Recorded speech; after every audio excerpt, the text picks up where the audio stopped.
Hello, Munchkins, and welcome to the Alova Chat podcast. You're here with Arena, And Agnesa. and this is episode 19 Why Fitness Falls Apart When You Travel and How You Can Fix It. As you can tell, we are not in our usual space, we are not in a homely abode, we are indeed in a hotel. We are travelling. We were in Oslo for the weekend and a bit, and we thought it'd be on topic to talk about how you can stay on track while you're travelling. Because personally, I know that I struggle with it, and I know a lot of people think to themselves, oh, I'm going to lose all my progress, I'm going to not be able to train, I'm going to eat differently, and I'm just going to lose everything. So we decided that in this episode, we're going to kind of debunk, that sounded so autistic, we're going to debunk three myths. Why did you say it so quickly? Debunk. Yes, 3 myths to do with travelling, progress, what have you. I reckon we get straight into it. Should we do a little overview of our training? Of our training here? Shall we insert some clips of We're gonna what insert we some did clips. to overcome some slight minor mishaps that were not in our control? Mostly the gym is cool. For a hotel gym, it's really good gym. Honestly, we're very fortunate that we actually had access to it, and it was like a pretty cool gym. It's like a high rocks gym. However, they did not have barbells, and half their machines were broken. I mean, I guess because it is a high rocks gym and they do high rocks classes, they don't really use the machines all that much. So to be fair, can't complain. Good gym, but we'll insert what we had to do. We got creative. Indeed. If you want to hear more about Norway, we're going to do a day in the life. And we got these energy drinks. Yummy. The nectarine and apricot one, 9.7. Might I say. Oh, this is kind of cool. It's got like a plus thing. It's cool, yeah. So I crack mine open then. Crack it open. Cracking open.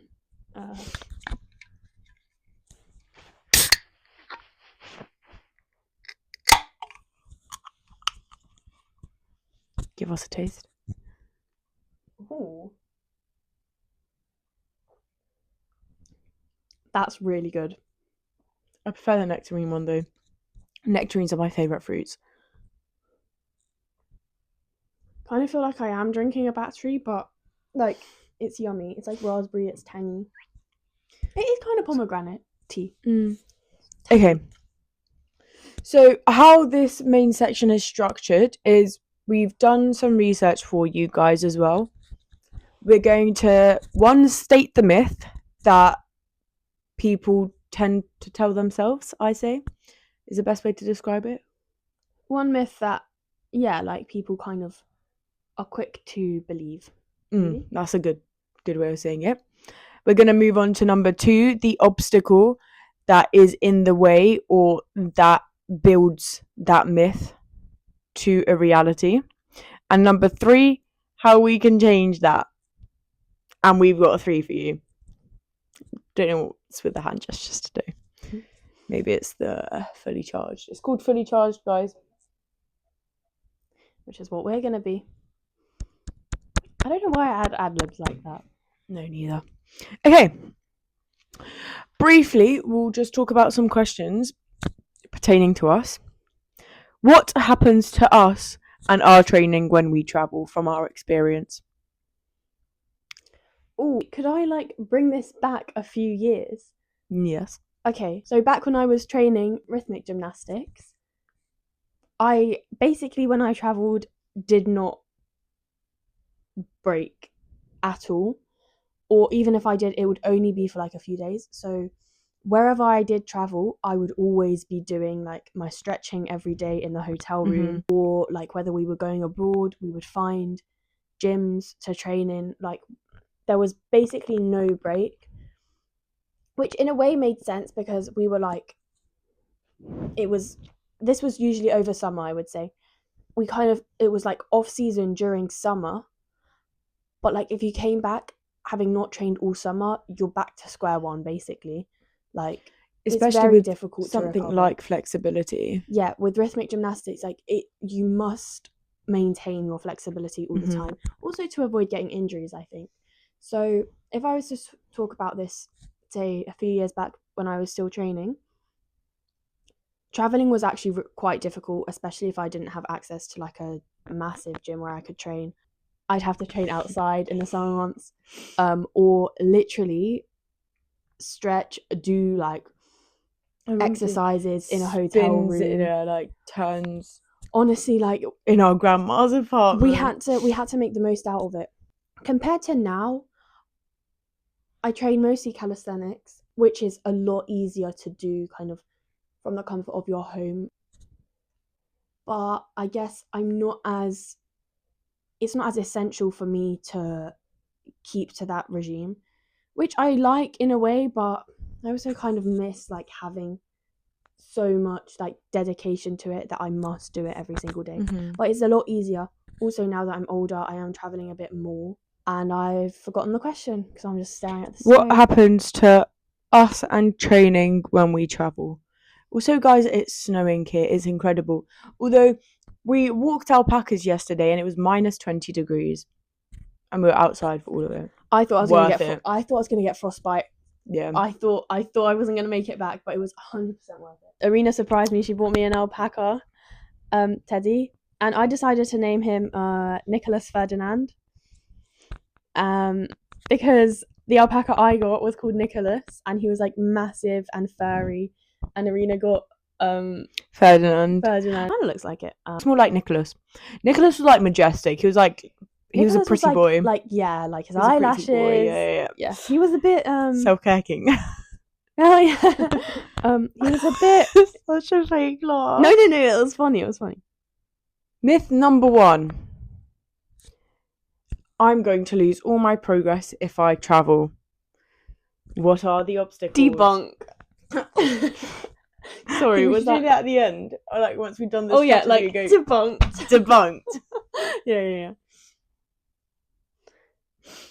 What are the obstacles to this? You fear that you're going to lose all your progress. So one of the obstacles is a mindset thing. It's a mindset block where you believe that doing little or not doing as much as you would be is going to ruin your progress if you're traveling for a week or 2. Number 2 obstacle is a lack of structure to either your days or your training. Number 3 is not training hard enough when you can train. Number 4 might be you might be eating more food, so you think that might go against your progress. You're eating different foods, you want to try the cuisine. And number 5, I'd say, is not training as consistently, so you feel like that lack of repetition and lack of times you're going to the gym is also going to ruin your progress. Do you have any more obstacles? Like things that will contribute to that myth? That could make it a reality? Not really. Do you agree with the obstacles? I agree with the obstacles, yeah. You've pretty much summed them up. Firstly, so 2 to 3 weeks of complete inactivity is when you're then going to start losing muscle mass. So unless you're not moving and you're not even like literally doing bodyweight squats or press-ups in your hotel room, your muscle mass is not going to atrophy. Yeah. You'll be fine. Number 2, regarding the food, is in order to gain 1 kilogram of fat, you need to eat 7,000 calories more than you would. 7,000 calories, guys. That's a lot. And also, if you do overeat, most of the time, that extra weight that you might see on the scale when you come back from holiday is 1, water weight, because if you've eaten more carbohydrates, your muscle then stores more water for that. 2, after traveling, you also retain more water and your body weight changes after traveling, like airplanes. And 3, just give it time to settle back down and you realise you haven't actually gained that much if you have gained. Anyways, furthermore, training wise, if you are really dedicated to committing to your training, don't want to lose your progress, that's absolutely understandable. And like, for example, me and Arena, we do like to maintain some kind of training. Although it was really short, to be fair, it was extremely short, but we're here for what, 4 days? 2 of these days we've just gone down to our hotel gym. It's been like an hour, even less. We've just done something, and like, yeah, we've just had to make do with the equipment. I've mostly been doing bodyweight stuff anyway. But even if your hotel doesn't have a gym, like, you could be doing bodyweight exercise if you just want to like get moving. Of course, it depends on what your goals are, but let's just say I do calisthenics, so I can just go and do some sets of push-ups. Pull-ups would be kind of hard. Push-ups, squats, dips on the side of the bed. Like, honestly, there's so much you can do with. I'm trying to think, like, wall sit. there are ways that you can combat this. Like, wall sit. You can do split Hollow squats, body holds. Literally, like, there are definitely ways to go about it, and all you need is literally like this hotel room is pretty small, but you only need, I could think of like 5 places I could do anything right now. There is also in training, this is your research part, a minimum effective dose of training, and obviously that pertains to your caloric intake, your sleep, your rest recovery, and your training. But it's the amount of times you need to train to maintain your muscle and to maintain your strength, or even to improve your strength. There's a lot of videos on this that explain it a lot better and have more time to explain it, so I'll link them down below, and a lot of papers. But realistically, you can maximize your strength with only 2 days of training if you do it efficiently. You need to put more effort in for a short amount of time. Push 3 lifts. Just focus on 3 lifts in a session, and you can actually progress from that. You just need to make sure that you have a structure to how you're going to train before you go on that holiday. Because once you get there, you're going to have so much going on. Your plans might change regarding your itinerary, or if you're a loosey-goosey and go with the flow, have a structure for your training at least, or when you're going to do it. Like 100 push-ups in the morning, 100 squats. Have some sort of goal for the training so that your mindset no longer goes to, I'm going to lose all my progress. An analogy I thought of was a game. Say you're playing a game and you pause it for some time, you're not going to lose that progress. If you pause it for 2 hours and come back to it, coming back to it is going to be quicker than if you pause it for 2 weeks, but you're still going to be able to pick up the pace. The only way that you're going to lose your progress is if you quit the game. That's it. That's all I have to say. Pretty cold analogy. Oh, thanks. Myth number 2. Do you want to say? Oh, wait, we forgot to do myth number 1. My gosh.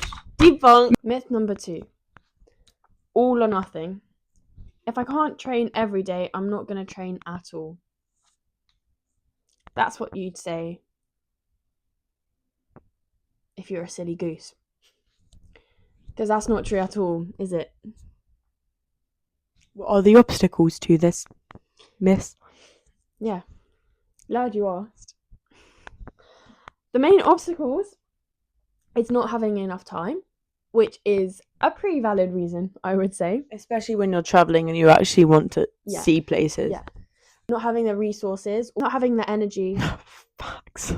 We've been exhausted this holiday. Yeah. Because we've been really maxing out our days here. Anyway, so basically 3 obstacles mainly: not having time, resources, or energy. Okay, get ready. Firstly, we can overcome this. You don't have to train every day, especially if you're on holiday. I'm sure that it's very humanly humanly nature to want to take a break from whatever it is you're doing. So naturally, if you're going on holiday, I would expect that the majority of people would want to take some rest. That being said, if you do enjoy exercise and working out, you can incorporate that as part of your holiday, but it's not necessary to be training every day. After all, you are taking a break from your usual, like, repetitive, monotonous life. Yeah. Not saying that everyone has that, but like, usually you're taking a break from your regular routine, better put, that I'm sure that you would benefit from and would like to take a few days off. You do not have to be training every day. Yeah.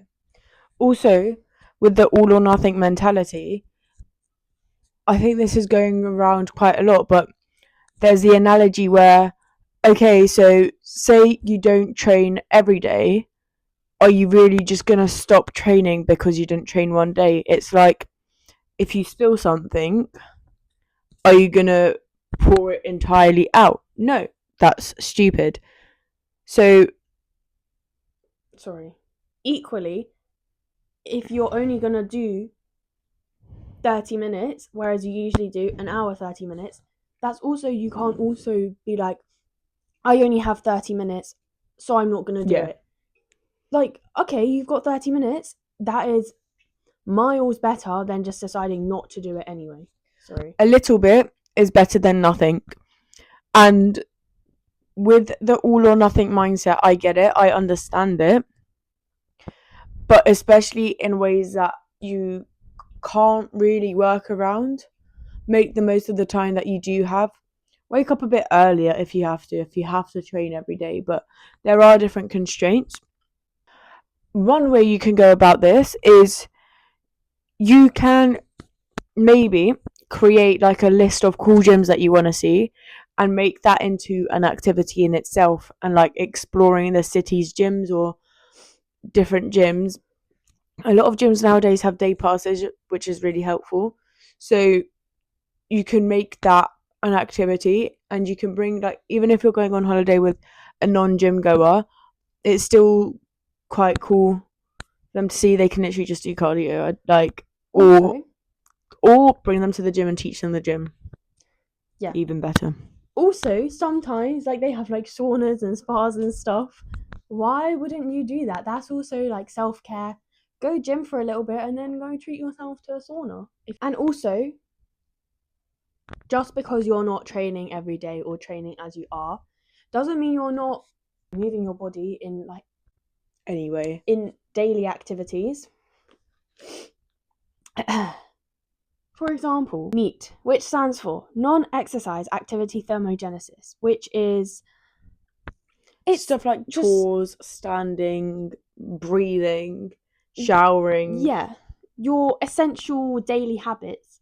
They contribute up to like 15% of the calories you burn, right? So that's like a fair amount. You're still, like, you're not all is lost if you're not doing much. Especially because, thank you, your exercise activity thermogenesis, contributes to only around 5%. Which is not to say don't exercise, but it's to say, like, if we're like 15% versus 5%, you gotta kind of like think about this in the bigger picture, I'd say. Yeah. Increase your NEAT a bit more. If you can't train, increase the things you do, and I'm sure you're not going to be sat on your bum your entire holiday if you're going for the sake of traveling. Yeah.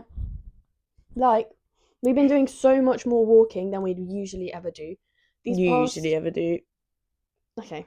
These past 3 days, we've hit like 20k steps, which is like, every day I might not even get 10k. And also, should we bring up the example? Like, for example, let's say, hit us up if you want the route.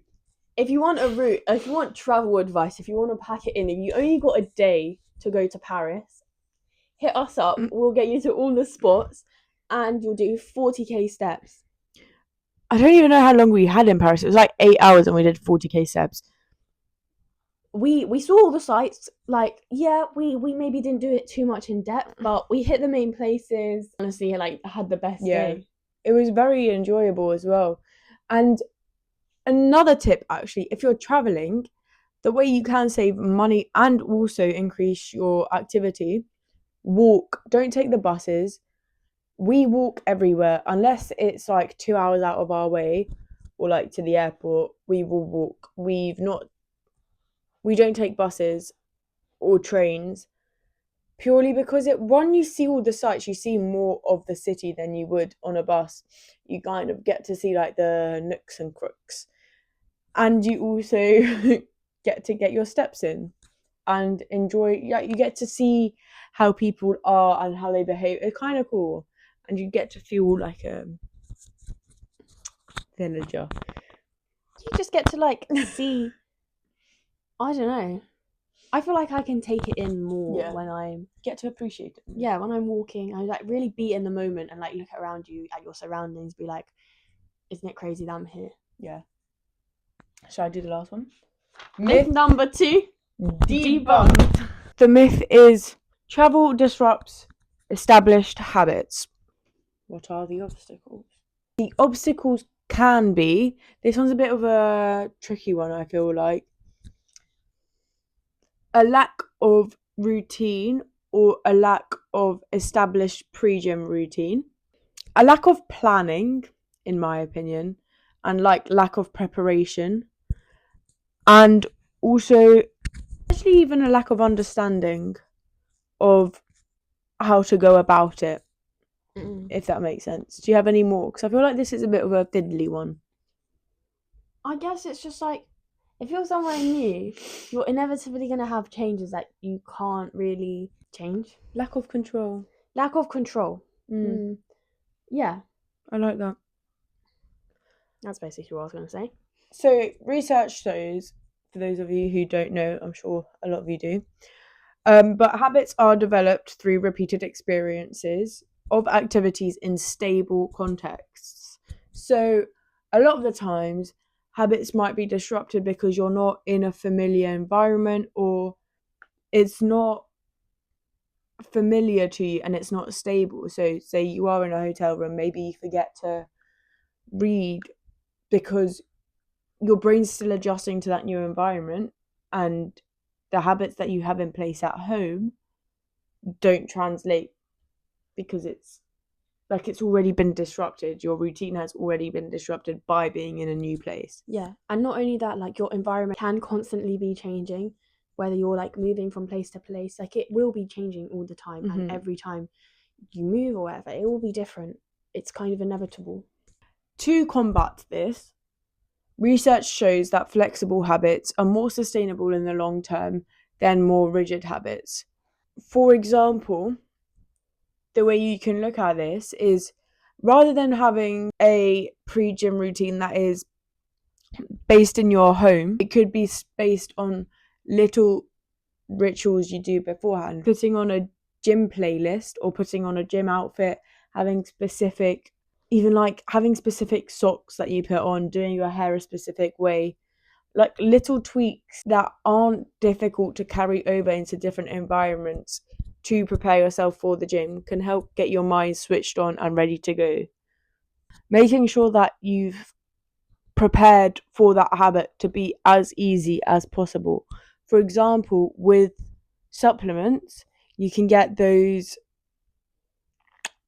Monday, Tuesday, Wednesday, Thursday boxes, which I have, and you can prepare it for as long as you're traveling and bring it with you.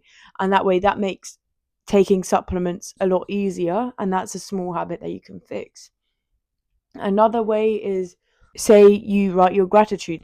Bring that notebook that you use or that pen that you use to write your gratitudes and have it by your bed, for example, in the hotel. Have it somewhere that's visible to you so that it's the first thing that comes up in your mind.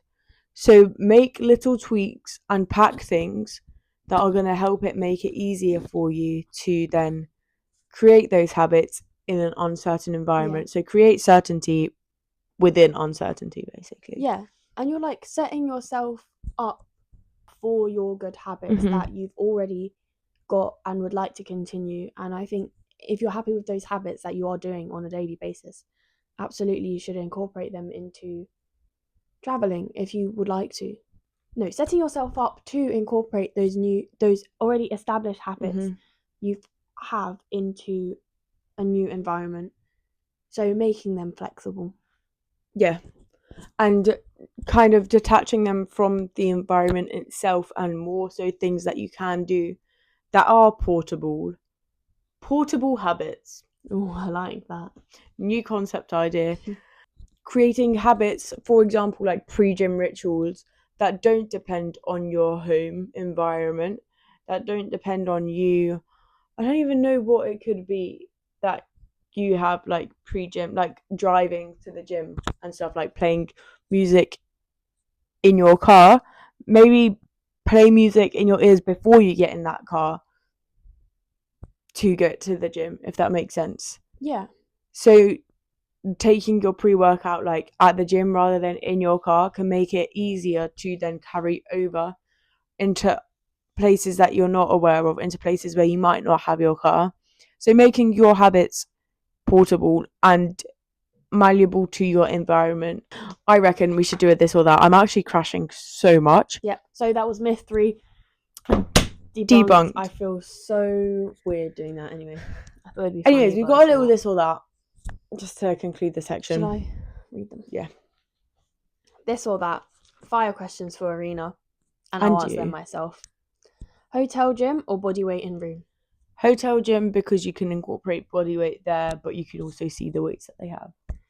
Yeah, I'm gonna say if there's a hotel gym, like I would say a hotel gym. I wouldn't just be in my room, but body weight exercises in the hotel gym. 10 minutes of movement or a full rest day? 10 minutes of movement. Yeah, 10 minutes of movement. I'd go for that. Hotel breakfast or grab and go snacks? We abuse the hotel breakfast. A hotel breakfast, but you can make it as healthy as you can. For example, I literally take all the boiled eggs from the breakfast for the day. Like, just because something unhealthy is there, it doesn't mean you need it. You know, you can have it. I'm not saying you can't, but it doesn't mean that you need to take it. If there's like, choose the opt for the healthier option as well, which is something we didn't talk about regarding food. Hotel breakfast. Yeah, buddy. Stick to routine or adapt? Mix of both. If I can stick to a routine, I will. But if I have to adapt, I will. I think I'm going to go with adapt here just because it's easier for me. And that way I feel like I enjoy it more.